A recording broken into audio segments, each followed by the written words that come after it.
Hi guys, welcome to PK technology. ఇప్పుడు మనం Java logic building series start చేయడం జరిగింది. సో లాజిక్ బిల్డింగ్ సిరీస్ అంటే మొత్తం జావాలో అన్ని టాపిక్స్ లో నుంచి కూడా ప్రోగ్రామింగ్స్ అనేవి చెప్పడం జరుగుతుంది. So each and every programming లో ప్రతి ప్రోగ్రామింగ్ కూడా ప్రతి టెర్మినాలజీ కూడా ఈజీగా ఎక్స్ప్లెయిన్ చేయడం జరుగుతుంది. ఫర్ సపోజ్ ఎక్కడ ఏది వాడాలి, క్యాపిటల్ లెటర్స్ ఎక్కడ వాడాలి, స్మాల్ లెటర్స్ ఎక్కడ వాడాలి, వేరియబుల్స్ ఎలా డిక్లేర్ చేయాలి అనేది line to line, word to word కూడా కోడ్ ఎలా రాయాలో ఈ లాజిక్ బిల్డింగ్ సిరీస్ లో మనం తెలుసుకోబోతున్నాం అనమాట. సో అందుకే Java logic building series start చేయడం జరిగింది.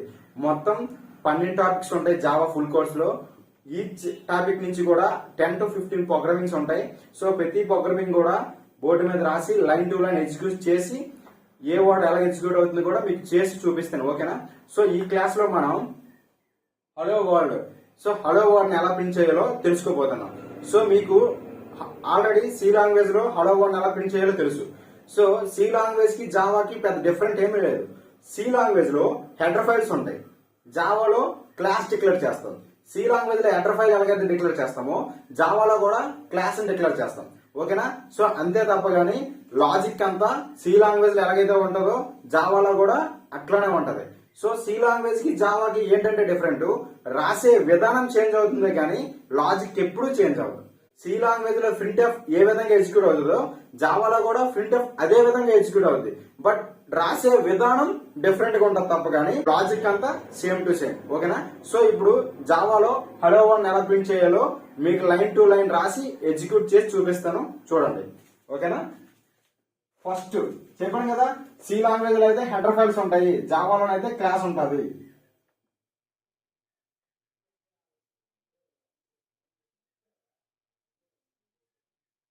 ఇది క్లాస్ అన్నమాట. క్లాస్ అనేది కీవర్డ్.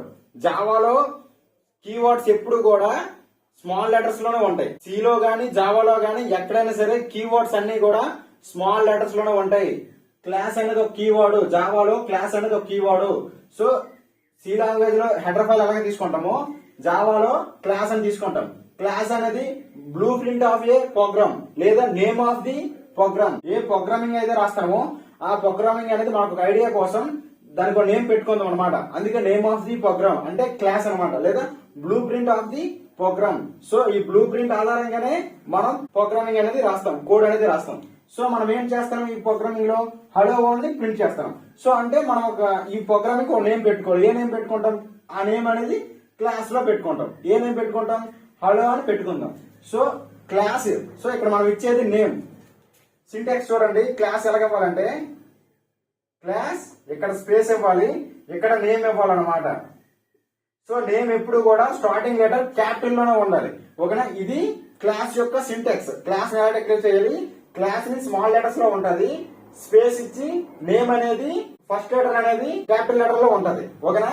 క్లాస్ అనేది స్మాల్ లెటర్ లో ఉంటది. చెప్పాను కదా, క్లాస్ అనేది ఒక కీవర్డ్ అనమాట. సో జావాలో కానీ సి లాంగ్వేజ్ కానీ ఎక్కడైనా సరే కీవర్డ్స్ అనేది స్మాల్ లెటర్స్ లోనే ఉంటాయి, ఓకేనా? సో ఇప్పుడు నేమ్ ఇవ్వాలి కదా. సో ఈ ప్రోగ్రామింగ్ కో నేమ్ ఇచ్చుకోవాలి, అంటే క్లాస్ కో నేమ్ ఇచ్చుకోవాలి. ఏ నేమ్ ఇచ్చుకుంటాం? హలో అని నేమ్ ఇస్తాం. సో హెచ్ అనేది ఎప్పుడు స్టార్టింగ్ లెటర్ ఎప్పుడు కూడా క్యాపిటల్ లోనే ఉండాలి. హలో అని నేమ్ ఇచ్చాను అనమాట, అంతే. అక్కడతో వదిలేసి నెక్స్ట్ లైన్ రండి. నెక్స్ట్ లైన్ వచ్చిన తర్వాత ఏం వేస్తాం? ఓపెన్ కర్లీ బ్రాకెట్ ఇచ్చాం. సో జావా సి లాంగ్వేజ్ లో ఎలాగైతే మెయిన్ ఫంక్షన్ హెడర్ ఫైల్ అయిపోయిన తర్వాత మెయిన్ ఫంక్షన్, సి లాంగ్వేజ్ లో ఎలాగైతే హెడర్ ఫైల్ ఇచ్చేసిన తర్వాత మెయిన్ ఫంక్షన్ ఇస్తామో జావాలో కూడా హెడర్ ఫైల్ ఇచ్చేసిన తర్వాత క్లాస్ డిక్లేర్ చేసిన తర్వాత ఇది డైరెక్టర్ గా డిఫాల్ట్ గా క్లాస్ అనేది ఖచ్చితంగా ఇవ్వాలి మనం ఏ ప్రోగ్రామింగ్ రాసిన. తర్వాత ప్యాకేజ్ స్టేట్మెంట్స్ ఉంటాయి, ఇన్పుట్ స్టేట్మెంట్స్ ఉంటాయి. సో అవన్నీ ఆప్షనల్ అనమాట, మనం ప్రోగ్రామింగ్ ఆధారంగా ఇచ్చుకోవాలి కాబట్టి సో ఆప్షనల్. తర్వాత ఏముంటుంది? మెయిన్ ఫంక్షన్ ఖచ్చితంగా డిక్లేర్ చేయాలి. సో జావాలో కూడా మెయిన్ ఫంక్షన్ డిక్లేర్ చేయాలి. జావాలో మెయిన్ ఫంక్షన్ డిక్లేర్ చేయాలంటే చాలా సింపుల్. సో సి లాంగ్వేజ్ లో మెయిన్ ఫంక్షన్ డిక్లేర్ చేయాలంటే ఇంటి మెయిన్ అని డిక్లేర్ చేస్తాం, లేదా వైడ్ మెయిన్ అని డిక్లేర్ చేస్తాం. సో ఇంటి మెయిన్ అని డిక్లేర్ చేసినా, వైడ్ మెయిన్ అని డిక్లేర్ చేసినా మెయిన్ ఫంక్షన్ స్టార్ట్ అయినట్టే. బట్ ప్రాసెస్ అంతా ఒకటే, లాజిక్ అంతా ఒకటే. బట్ జావాలో చూస్తే అలాగ రాయమన్నమాట. జావాలో ఎలా రాస్తాం? జావాలో ఎలా రాస్తామో చూడండి. మెయిన్ ఫంక్షన్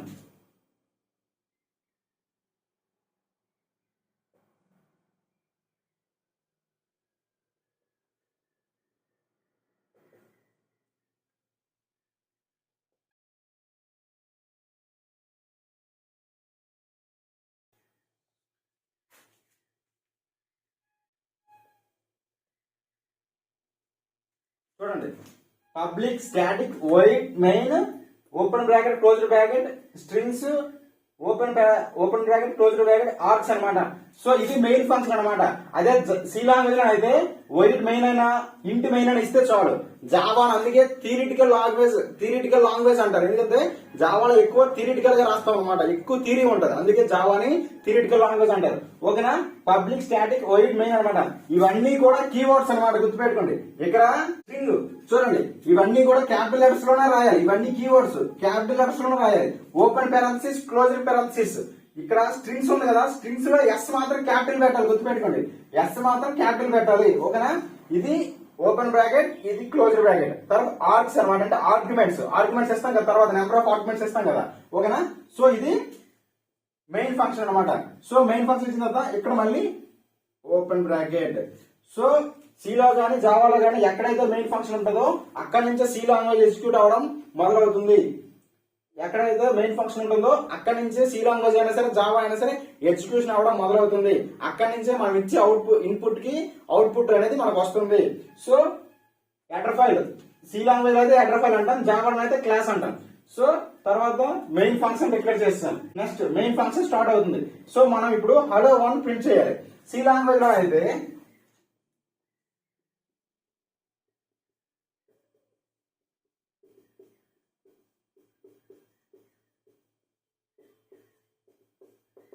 సి లాంగ్వేజ్ లో అయితే print F open parenthesis closed parenthesis ఇచ్చి ఇక్కడ స్టార్టింగ్ లో డబుల్ కొటేషన్ ఎండింగ్ లో డబుల్ కొటేషన్ మధ్యన హలో వర్డ్ ఇస్తే ఈ వర్డ్ అనేది డైరెక్ట్ గా ప్రింట్ అవుతుంది సి లాంగ్వేజ్ లో అయితే. బట్ జావాలో చెప్పాను కదా థియరిటికల్ లాంగ్వేజ్, జావాలో ఎక్కువ థియరీ మ్యాటర్ ఉంటది అనమాట. థియరిటికల్ గా ఉంటది ప్రతిది కూడా, కోడ్ అంతా కూడా ఒక థియరీ ఉన్నట్టే ఉంటది. సో అన్ని షార్ట్ కట్స్ ఏమి ఉండవు అనమాట. సో ఇప్పుడు జావాలో హలో 1 ఎలా ప్రింట్ చేస్తాం, జావాలో హలో 1 ఎలా ప్రింట్ చేస్తామంటే ఇప్పుడు చెప్తాను చూడండి. జావాలో హలో ప్రింట్ ఎఫ్ ఎలా రాయాలంటే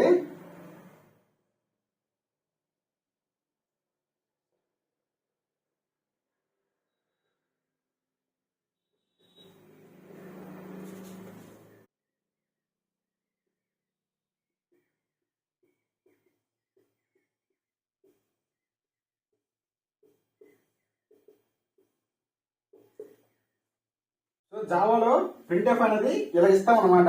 చూసారా, సిస్టమ్ డాట్ ప్రింట్, డాట్స్ ఉంటాయి, డాట్స్ ఖచ్చితంగా పెట్టాలి.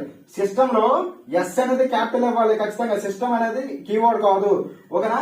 సిస్టమ్ లో ఎస్ అనేది క్యాపిటల్ ఇవ్వాలి. System dot out dot print L అనమాట. ప్రింట్ ఇక్కడ ఈ లాంగ్వేజ్ అనేది ప్రింట్ ఎఫ్ ఉంటది, ఇక్కడ ప్రింట్ ఒకటే ఉంటది, ఎఫ్ ఉండదు. ఎల్ అని ఎందుకు ఇచ్చామంటే నూనెకి రావాలన్నమాట. అంటే ఇప్పుడు హలో 1 ప్రింట్ చేస్తాం. హలో 1 ప్రింట్ చేసిన తర్వాత ఇక్కడ మనం ఇప్పుడు అవుట్పుట్ లో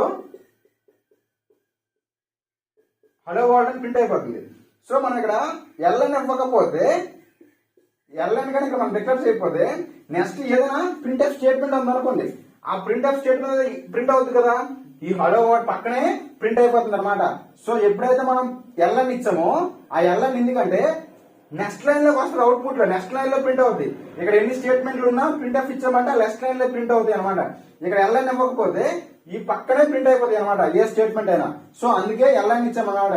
సి లాంగ్వేజ్ లో అయినా సరే ఎల్ఎన్ అంటే నెక్స్ట్ లైన్ కి రావాలన్నమాట, అవుట్పుట్ అనేది నెక్స్ట్ లైన్ లో ప్రింట్ అవ్వడం కోసం ఎల్ఎన్ ఇస్తాం అనమాట.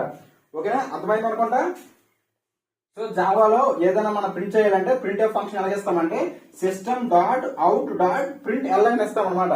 ఓకేనా, సెమీ కోలం పెట్టేస్తాం. సెమీ కోలం అంటే ఏంటి, లైన్ ఎండ్ అయిపోయింది అనమాట. సో మరి ఇప్పుడు ఈ మెయిన్ ఫంక్షన్ క్లోజ్ చేయాలి కదా.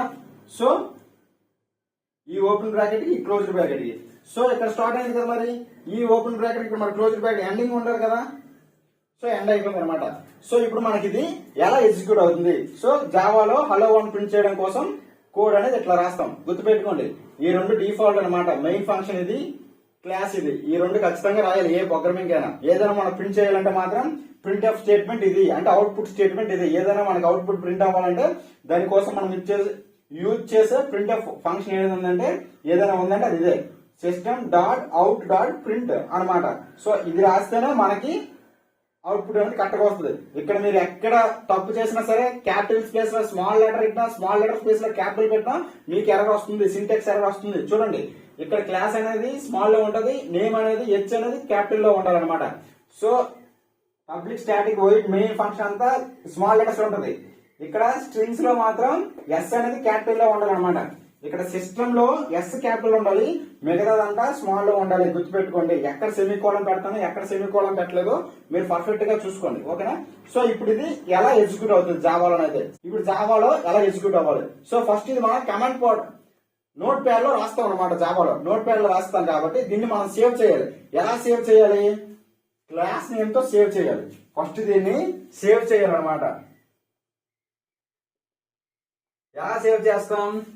క్లాస్ నేమ్ తో సేవ్ చేయాలి. సో క్లాస్ లో ఏముంది? హలో ఉంది.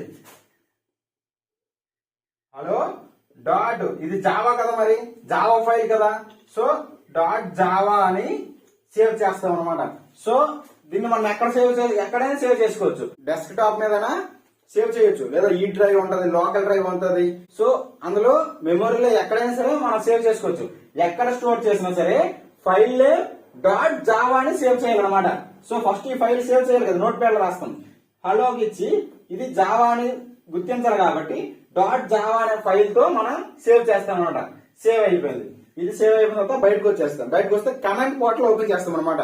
మనం జావా రన్ చేయాలంటే కమెంట్ పోర్టల్ ఓపెన్ చేయాలి. కమెంట్ పోర్టల్ ఓపెన్ చేసిన తర్వాత అక్కడ ఫస్ట్ మనం సిడి, సో ఫర్ సపోజ్ ఇది మనం డెస్క్టాప్ మీద సేవ్ చేస్తాం అనుకోండి. డెస్క్టాప్ మీద సేవ్ చేస్తే సిడి డెస్క్టాప్ అని టైప్ చేయాలన్నమాట. ఎందుకంటే సిడి డెస్క్టాప్ మీద ఎందుకంటే టైప్ చేయాలి. సో ఇది టైప్ చేయగానే మన కమెంట్ పోర్టల్ అనేది ఈ ఫైల్లోకి వెళ్తుంది, డెస్క్టాప్ ఫైల్లోకి వెళ్తుంది. డెస్క్టాప్ ఫైల్లోకి వెళ్తే ఇప్పుడు కమెంట్ పోర్టల్ అనేది అన్నింటికి యాక్సెస్ ఉంటుంది కదా. సో మన ఫైల్ ఎక్కడ ఉందో డెస్క్టాప్ తెలియదు, కమెంట్ పోర్టల్ తెలియదు. ఇప్పుడు జావా ఫైల్ మనం ఎక్కడ చేసామో మనకు తెలుసు, కానీ కమెంట్ పోర్టల్ తెలియదు. కమెంట్ పోర్టల్ కి దానికి తెలియాలంటే మనం దానికి ఇన్ఫర్మేషన్ ఇవ్వాలి. ఎలా ఇన్ఫర్మేషన్ ఇస్తాం? సిడి డెస్క్టాప్ అని ఇస్తే మనం సేవ్ చేసే ఫైలు ఆ కమెంట్ పోర్టల్ డెస్క్టాప్ లోకి వెళ్ళమని మనం చెప్తాం అనమాట. సో చెప్పాం కదా, అప్పుడు ఇక్కడికి అసలు లింక్ అవుతూ ఉంటది. అప్పుడు మళ్ళీ ఏం చేయాలి? జావా సి హలో జావా అని టైప్ చేయాలి మళ్ళీ. సో ఇప్పుడు మనం ఈ ఫైల్ ఉందో లేదో, ఈ ఫైల్ ఉంటే ఎగ్జిక్యూట్ చేయమని ఎర్రర్స్ ఏమైనా ఉన్నాయని చెప్తానమాట. డెస్క్టాప్ లో ఈ ఫైల్ ఉంది అనుకోండి, జావా సి, ఇక్కడ సి అంటే ఏంటో తెలుసా? Compile Java C hello dot Java. ఈ హలో అనే వాడిని కంపైల్ చేయమని డెస్క్టాప్ లో కమెంట్ పోర్టల్ కి మనం చెప్తాం అనమాట. కమెంట్ డెస్క్టాప్ లో ఉన్న ఈ ఫైల్, ఏ ఫైల్? హలో అనే ఫైల్, హలో డాట్ జావా అనే ఫైల్ డెస్క్టాప్ లో ఉంది, దాన్ని కంపైల్ చేయండి, అది జావా ఫైల్. సో కంపైల్ చేస్తుంది అనమాట. సో ఒకవేళ కానీ ఈ హలో అనే ఫైల్ డెస్క్టాప్ లో లేదనుకో, so not found this file అని వచ్చేస్తుంది. సో ఉందనుకోండి, అప్పుడు ఇక్కడ ఈ ప్రోగ్రామ్ లో ఏమైనా ఎర్రర్స్ ఉన్నాయో లేవో ఇక్కడ మనకు చూపిస్తుంది. సో ఏమైనా ఎర్రర్స్ ఉంటే ఆ ఎర్రర్స్ ఇక్కడ చూపిస్తాయి. ఎర్రర్ లేవు అనుకోండి, సక్సెస్ఫుల్ అని వస్తుంది. అప్పుడు ఏమవుతుంది? నెక్స్ట్ మళ్ళీ జావా హలో అని ఇవ్వాలి, ఈ నేమ్ ఇవ్వాలన్నమాట. జావా హలో అని ఇవ్వగానే మనకి ఎగ్జిక్యూట్ అవుతుంది అనమాట. అప్పుడు మనకి అవుట్పుట్ ప్రింట్ అవుతుంది. సో ఫైల్స్ ఎర్రర్స్ ఏమీ లేవు అంటే సక్సెస్ఫుల్ గా కోడ్ అనేది రన్ అయింది, ఎగ్జిక్యూట్ అయింది. సో మీరు ప్రింట్ చేసుకోవచ్చు అని మనకి ఇండికేట్ ఇస్తుంది అనమాట. అప్పుడు జావా హలో అని ఇవ్వాలి. జావా క్లాస్ నేమ్ ఏంటి? హలో కదా, హలో ఇవ్వాలన్నమాట. ఫైల్ ఏం హలో కదా, హలో ఇస్తే అప్పుడు అవుట్పుట్ లో ఏమొస్తుంది? ఇదంతా రన్ అయింది ఒక హలో వరల్డ్, ఇక్కడ ప్రింట్ అదే ఉంది కదా, హలో వరల్డ్ అని ప్రింట్ అవుతుంది అనమాట. సో మనకు అవుట్పుట్ అనేది ఇలా ప్రింట్ అవుతుంది. అర్థమైందా? సో సి లాంగ్వేజ్ అయితే దానికి ఒక అప్లికేషన్ ఉంటుంది, డైరెక్ట్ గా ఎగ్జిక్యూట్ చేసేస్తాం. ఆల్ట్ F9 ఆల్ట్ F10 కొడితే ఎగ్జిక్యూట్ కంపైలేషన్ రెండు జరుగుతాయి. సో జావాలో మాత్రం ఎంత ప్రాసెస్ ఉంటుంది అనమాట. ఫస్ట్ మన రాసే కోడ్ ని ఇక్కడ ఇది నోట్ ప్యాడ్ లో రాస్తాం కాబట్టి దీన్ని సేవ్ చేయాలి. ఫస్ట్ ఎక్కడ సేవ్ చేస్తాం? లోకల్ డ్రైవ్ లో సేవ్ చేసుకోవచ్చు, ఎక్కడైనా సేవ్ చేసుకోవచ్చు, డెస్క్టాప్ మీద సేవ్ చేసుకోవచ్చు. నేను డెస్క్టాప్ మీద సేవ్ చేయాలనుకుంటాను. సో అప్పుడు ఏం చేశాను? క్లాస్ నేమ్ డాట్ జావా అని సేవ్ చేశాను అనమాట. ఎక్కడ సేవ్ చేశాను? డెస్క్టాప్ లో సేవ్ చేశాను. సో అప్పుడు బయటకు వచ్చేసాను. బయటకు వచ్చిన తర్వాత కమెంట్ పోర్టల్ ఓపెన్ చేయాలి. కమెంట్ పోర్టల్ ఓపెన్ చేసినప్పుడు ఏం చేయాలి? మనం కమెంట్ పోర్టల్ ని ఒక దగ్గరికి పంపించాలి. ఎక్కడ పంపించాలి? ఈ ఫైల్ ఎక్కడ ఉందో అక్కడ పంపించాలి. ఈ ఫైల్ ఎక్కడ సేవ్ చేశాను? నేను డెస్క్టాప్ లో సేవ్ చేశాను కాబట్టి ఆ కమెంట్ పోర్టల్ ని డెస్క్టాప్ లో పంపించాలి. కాబట్టి సిడి డెస్క్టాప్ అని ఇచ్చామనుకోండి, అప్పుడు కమెంట్ పోర్టల్ అనేది ఆ డెస్క్టాప్ తో లింక్ అవుతుంది అనమాట. అర్థమైందా? ఇంటర్నల్ గా లింక్ అవుతుంది. అప్పుడు ఏ ప్రోగ్రామ్ అయితే రాసామో దాన్ని ఎగ్జిక్యూట్ చేయాలి కాబట్టి, ఆ ఫైల్ ఎగ్జిక్యూట్ చేయాలి కాబట్టి, సో అందులోకి వెళ్ళిన తర్వాత ఆ ఫైల్ ఎగ్జిక్యూట్ చేయాలి కాబట్టి Java C hello dot Java అని ఉంది. ఫైల్ ఏంటి? హలో డాట్ జావా కదా, మన ఫైల్ ఇదే కదా. సో ఈ ఫైల్ మనం ఎగ్జిక్యూట్ చేయాలి, కంపైల్ చేయాలి. అంటే ఏం చేయాలి? జావా సి హలో జావా అని ఇస్తే ఈ ఫైల్ అనేది ఎగ్జిక్యూట్ అవుతుంది. ఇక్కడ సి అంటే ఏంటి? కంపైల్ చేస్తాను. ఎర్రర్స్ ఏమైనా ఉన్నాయో లేవో కంపైల్ చేస్తాను. ఇన్ కేస్ ఈ ఫైల్ అనేది డెస్క్టాప్ లో లేదనుకోండి, నాట్ దిస్ ఫైల్ అని, నాట్ ఫౌండ్ దిస్ ఫైల్ అని ఇక్కడ మనకి చూపిస్తుంది కమెంట్ పోర్టల్. ఇన్ కేస్ మనం ఇచ్చిన ఫైల్ డెస్క్టాప్ లో ఉందనుకోండి, అప్పుడు కంపైలేషన్ అవుతుంది అనమాట. కంపైలేషన్ జరిగితే ఎర్రర్స్ ఏమీ లేకపోతే నెక్స్ట్ లైన్ లో కర్సర్ బ్లింక్ అవుతుంటది. ఎర్రర్స్ ఏమీ లేవు కాబట్టి కర్సర్ బ్లింక్ అవుతుంది. ఎర్రర్స్ ఉంటే ఏమేమి ఎర్రర్స్ ఉన్నాయో చూపిస్తుంది అనమాట. ఎర్రర్స్ ఏమీ లేకపోతే అప్పుడు ఏం చేయాలి? జావా హలో అని ఇవ్వాలన్నమాట. మన ఫైల్ ఏంటి? జావా కదా, హలో అని ఇవ్వాలి. హలో అంటే ఏంటి? మన ఫైల్ ఏం కదా, సో ఫైల్. సో అందులో ఉండితే మనకు అవుట్పుట్ రావాలి కదా. ఇక్కడ ఎర్రర్స్ ఏమీ లేవు, సక్సెస్ఫుల్ వచ్చిన తర్వాత మనకి వాల్యూ ప్రింట్ చేయడం కోసం జావా హలో అని ఇస్తే అవుట్పుట్ మనకి హలో వరల్డ్ అని ప్రింట్ అవుతుంది అనమాట. ఒక అర్థమైంది అనుకుంటా, ఓకేనా? సో జావాలో హలో వరల్డ్ ని ఎలా ప్రింట్ చేస్తారు అనమాట, ఓకేనా? సో ఇదే విధంగా మన జావా లాజిక్ బిల్డింగ్ సిరీస్ లో ప్రతి ఒక్క టాపిక్ కూడా ఇలాగ లైన్ టు లైన్ రాసి ఎక్స్ప్లెయిన్ చేయడం జరుగుతుంది. లైన్ టు లైన్ రాసి క్యాపిటల్స్ ఎక్కడ పెట్టాలి, స్మాల్ లెటర్స్ ఎక్కడ పెట్టాలి, కామాస్ ఎక్కడ పెట్టాలి, ఫుల్ స్టాక్ ఎక్కడ పెట్టాలి, లైన్ టు లైన్ కోడ్ ఎలా రాయాలో నువ్వు ఓన్ గా కోడింగ్ బిల్డ్ చేసేంత వరకు ఈ లాజిక్ బిల్డింగ్ కంటిన్యూ అవుతూనే ఉంటది, ఓకేనా? మాక్సిమం 150+ ప్రోగ్రామింగ్స్ అనేవి ఈ లాజిక్ బిల్డింగ్ సిరీస్ లో చెప్తాను అనమాట. బేసిక్ నుంచి అడ్వాన్స్ లెవెల్లో ఈ లాజిక్ బిల్డింగ్ సిరీస్ ని స్టార్ట్ చేయడం జరిగింది. మీకు కంటెంట్ అర్థం అవడం కోసం, నీకు సబ్జెక్ట్ రావడం కోసం ఈ లాజిక్ బిల్డింగ్ సిరీస్ ని స్టార్ట్ చేయడం జరిగింది, ఓకేనా? సో నీకు నా కోడింగ్ లో కానీ, నా ఎక్స్ప్లెనేషన్ లో కానీ ఏమైనా డౌట్స్ ఉంటే మాత్రం కామెంట్ సెక్షన్ లో తెలియజేయండి. మీ కామెంట్ కి నేను ఖచ్చితంగా రిప్లై చేస్తాను, మీ డౌట్ క్లారిఫై చేస్తాను, ఓకేనా? అందరికీ all the best. Thank you for supporting. మన వీడియో మీకు వర్త్ అనిపిస్తే మాత్రం మన వీడియోకి లైక్ చేసి మన ఛానల్ సబ్స్క్రైబ్ చేసుకుని ఒక 4 ఫ్రెండ్స్ కి కానీ షేర్ చేయండి, ఓకేనా? Thank you one and all.